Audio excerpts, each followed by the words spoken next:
भाई जो गुरु बचन पे डट गए कबीर दंडवत गोविंद गुरु बंधु अविजन सोए, पहले बहे प्रणाम तिन नमो जो आगे होए। सरलार्थ किया है, गुरु तथा परमात्मा को समान भाव से देखना चाहिए। गुरु तथा परमात्मा को समान भाव से देखना चाहिए। क्यों? इसलिए कहा गया है क्योंकि वो परमात्मा कबीर स्वयं ही गुरुदेव के रूप में आज धरती पर प्रकट है। इसलिए कहा है कि गुरु तथा परमात्मा को समान भाव से देखना चाहिए, यानी दोनों शक्ति एक ही हैं। इसलिए परमेश्वर कबीर जी ने सूक्ष्म वेद अर्थात तत्व ज्ञान में अपने मुख कमल से कहा है कि गुरु तथा परमेश्वर को दंडवत प्रणाम करें। क्या कहा? गुरु तथा परमेश्वर को दंडवत प्रणाम करें। जबकि भाई और बहनों, इस लाइन का ये अर्थ बिल्कुल भी नहीं बनता है कि गुरु और परमात्मा दोनों को दंडवत करना चाहिए। वाणी क्या कह रही है? कबीर दंडवत गोविंद गुरु, ये गोविंद गुरु शब्द है। इस शब्द का मतलब ये नहीं निकलता कि गुरु और गोविंद दोनों को दंडवत प्रणाम करना चाहिए। यहां सतगुरु रामपाल जी परमेश्वर अपने आप को छुपा रहे हैं और कह रहे हैं कि गुरु और परमात्मा दोनों को दंडवत करना चाहिए। ये आप और हमारे बुद्धि विवेक की परीक्षा है।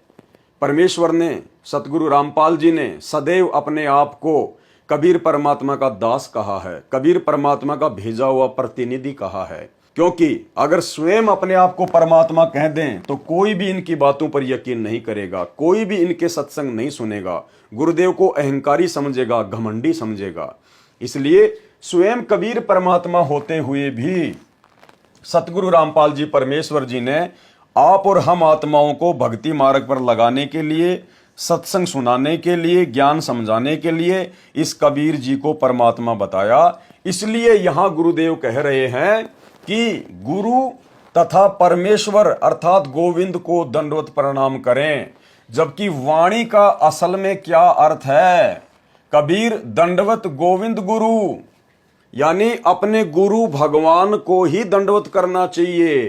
गोविंद गुरु का मतलब गोविंद और गुरु नहीं होता, परमेश्वर और गुरु नहीं होता। ये दो अलग अलग नहीं है। गोविंद गुरु का मतलब है अपने गुरुदेव भगवान को। अब ये बात हमें कैसे समझ में आएगी? ये बात हमें स्वयं सतगुरु रामपाल जी परमेश्वर जी के मुख कमल से समझ में आएगी कि इस वाणी का वास्तु में क्या अर्थ निकलता है।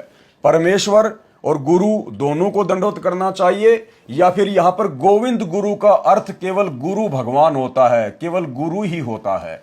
तो सुनिए छोटा सा सत्संग सतगुरु रामपाल जी परमेश्वर जी के मुख कमल से, क्योंकि भाई और बहनों ये अध्यात्म ज्ञान है और परमेश्वर अपने आप को छुपाएंगे भी और परमेश्वर अपने आप को जगह जगह साबित भी करेंगे कि मैं ही कबीर परमात्मा हूं। तो इस वाणी का वास्तव में क्या अर्थ बनता है? कबीर दंडवत गोविंद गुरु बंधु अविजन सोए, यानी अपने गुरु भगवान को दंडवत प्रणाम करना चाहिए, केवल अपने गुरु भगवान को। तो सुनिए गुरुदेव के मुख कमल से गोविंद गुरु का क्या अर्थ होता है। गोविंद गुरु का अर्थ गुरु भगवान होता है या गुरु और भगवान होता है। गुरु जी के प्रति गुरु की महिमा आप प्रतिदिन पढ़ते हो नित्य नियम में, लेकिन आप पढ़ते हो उसके ऊपर विवेचन नहीं करते। आप प्रतिदिन क्या सुनते और पढ़ते हो? कबीर दंडवत गोविंद गुरु बंधु अविजन सोए, पहले बहे प्रणाम तिन नमो जो आगे होए। कबीर दंडवत गोविंद गुरु, गोविंद गुरु माने गुरु भगवान को नमस्कार करूं। दंडवत गोविंद गुरु, गुरु भगवान, गोविंद माने भगवान, गुरु मीन गुरु, गुरु भगवान को दंडवत प्रणाम करूं। और बंधु अविजन सोए, पहले भय प्रणाम ते नमो जो आगे होए। ऐसे महापुरुष गुरुदेव के तुल्य आगे और पीछे जो भी आए हैं उन संतों को नमस्कार है।